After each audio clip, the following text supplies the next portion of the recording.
peut-être chercher un autre câble, mais bonsoir. Bonsoir à tous. J'ai mon autre câble aussi. Donc ouais, je suis fondateur de Fubiz.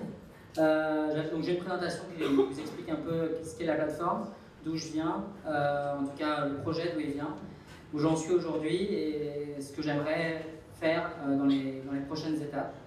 Je vais chercher mon câble. Donc la technologie, les nouveaux Mac, les nouveaux ports. Merci, je pense que ce sera mieux.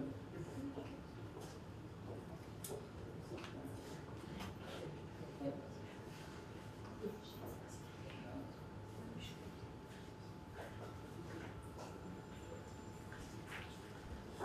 Ouais.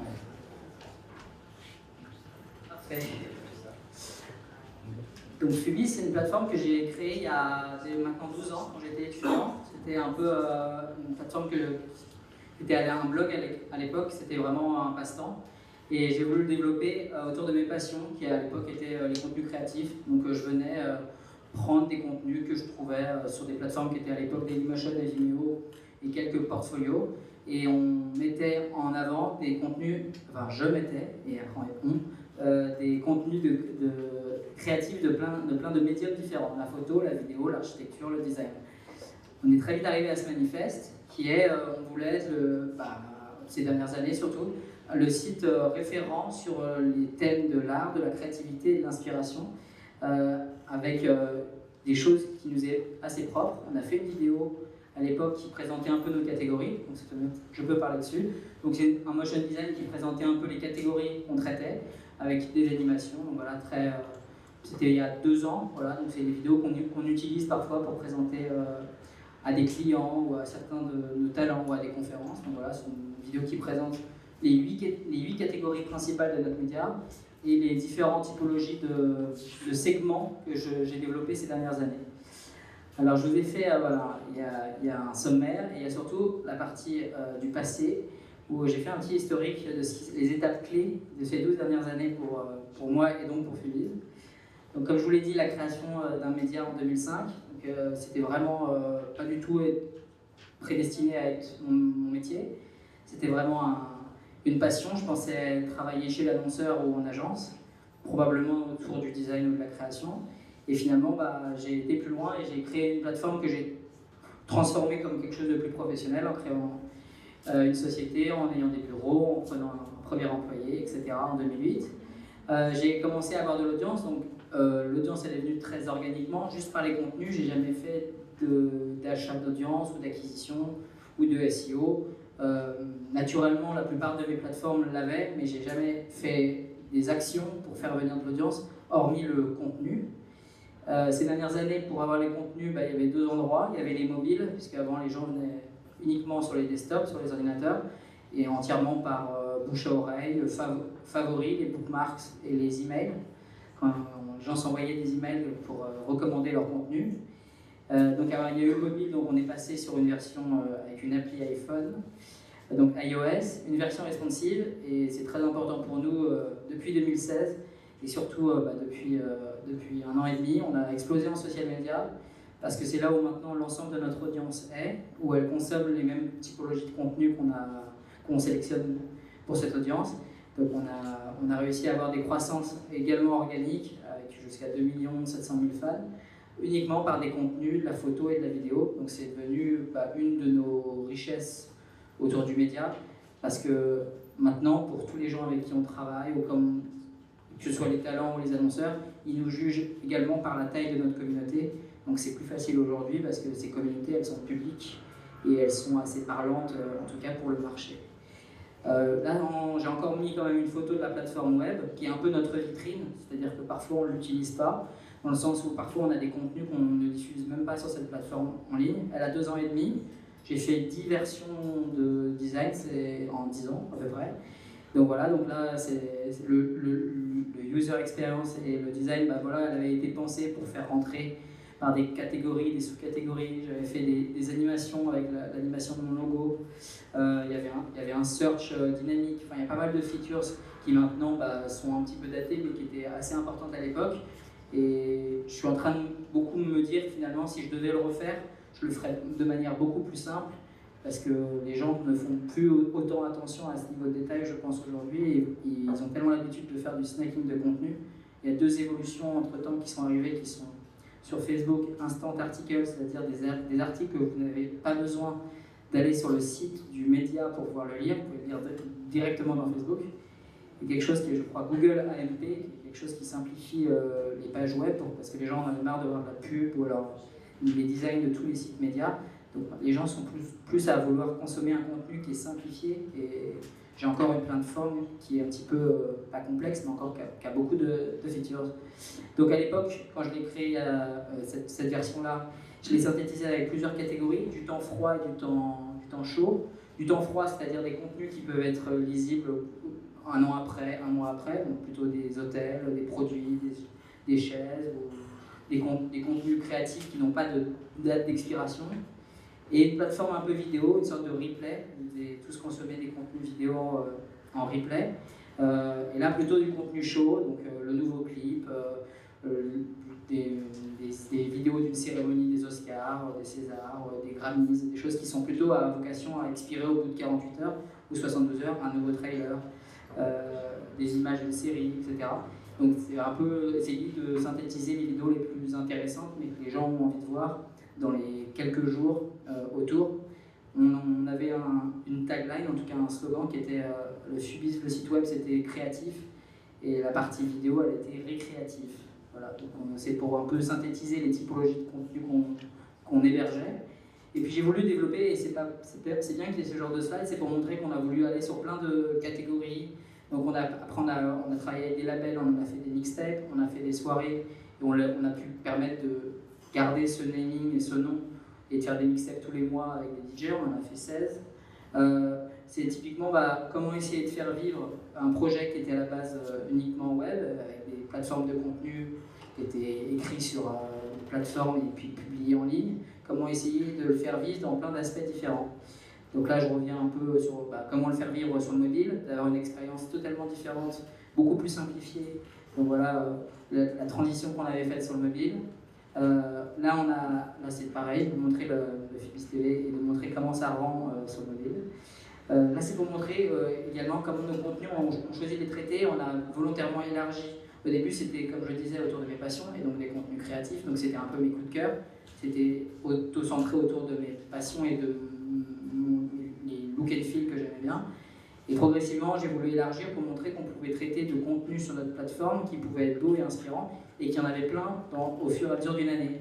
Donc on a mappé une sorte de forecast, et pour montrer que dans une année, il y a plein de moments et plein de types de sujets qui peuvent être traités sur notre plateforme.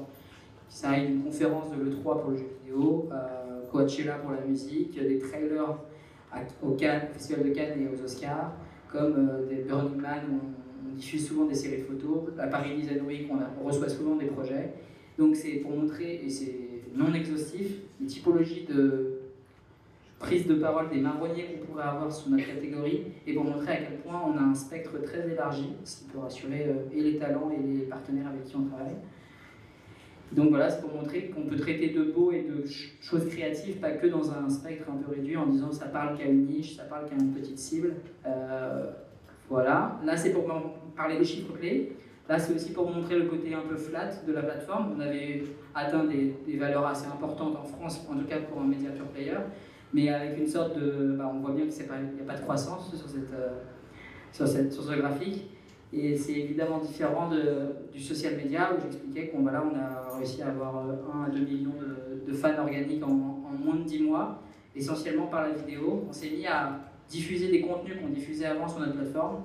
On s'est mis à les donner aux social media, c'est-à-dire aux plateformes Facebook et Twitter.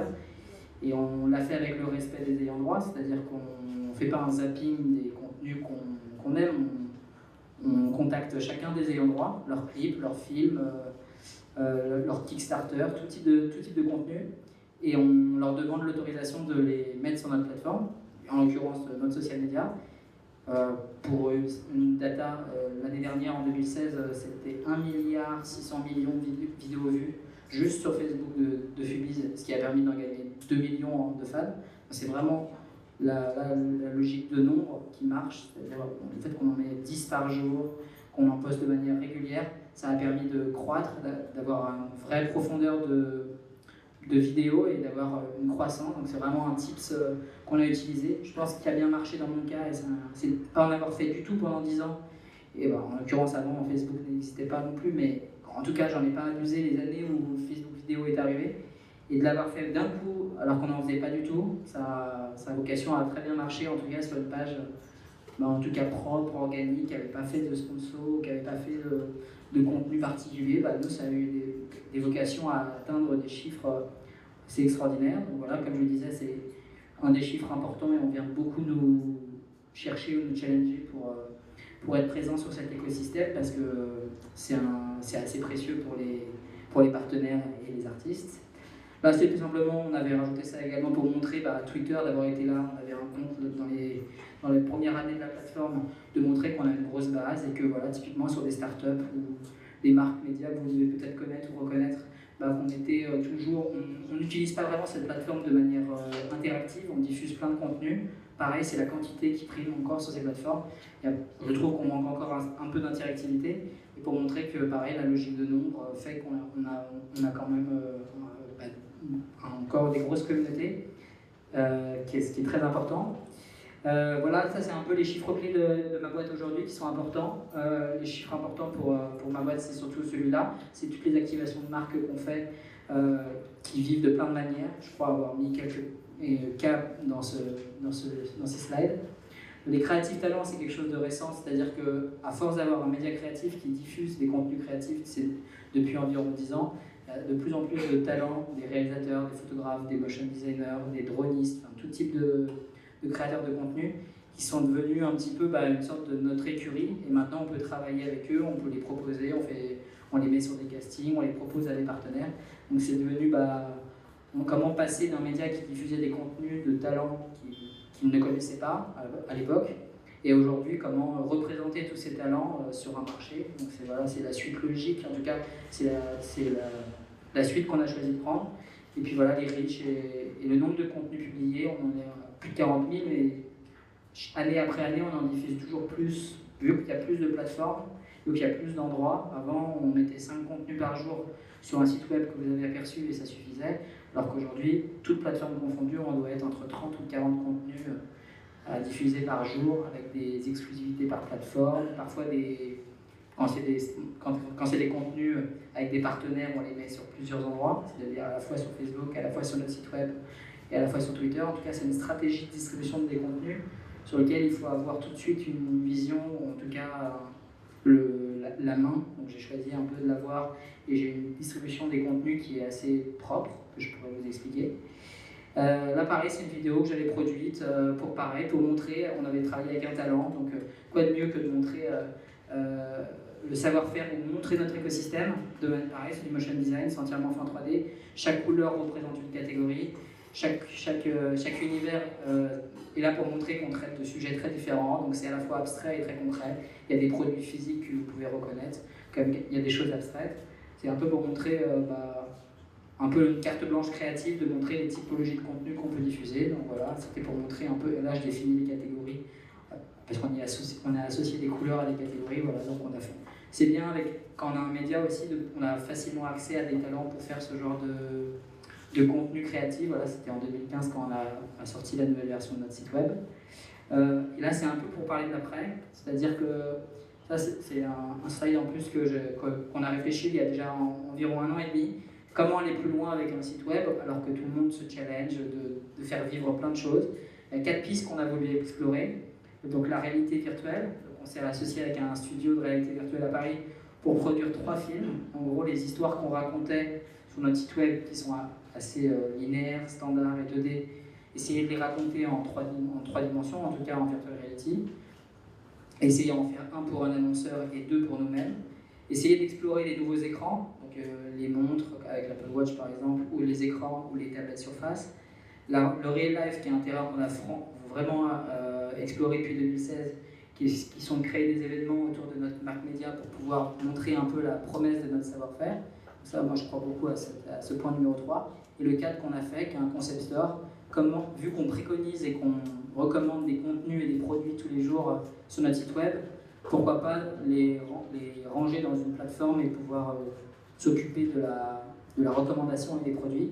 Donc pouvoir développer un e-shop avec cette ambition from media to shop, qui est une ambition de plein de médias, d'essayer de pouvoir faire un shop. Là, je mets un exemple d'un event que j'ai fait l'année dernière qui est à l'Opéra Bastille, dans cette salle.